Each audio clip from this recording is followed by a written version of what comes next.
ਕੱਲਾ ਰਹਿੰਦਾ ਜਿਵੇਂ ਬਾਦਸ਼ਾਹ ਕੁੜੀ ਨੀ ਅਸੀਂ ਗੋਲਿਆਂ ਦੇ ਟੋਲਿਆਂ 'ਚ ਘੱਟ ਮਿਲਦੇ ਆਪਾਂ ਸੋਹਣੀਏ ਪਿਆਰਾਂ ਕੋਲੋਂ ਰਹੀਦਾ ਦੂਰਾ ਨੀ ਮੈਂ ਅੱਖ ਨਾ ਝਪਕਾਂ ਚਾਹੇ ਲੱਕ ਤਾਂ ਲੱਚ ਕੇ ਨੀ ਤੂੰ ਅੱਜ ਫਿਰ ਆ ਗਈ ਬੀਬਾ ਜੱਜ ਕੇ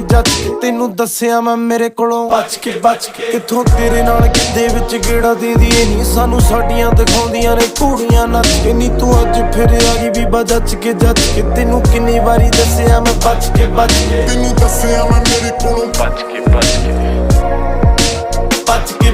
ਤੈਨੂੰ ਦੱਸਿਆ ਮੈਂ ਮੇਰੇ ਕੋਲੋਂ ਬਚ ਕੇ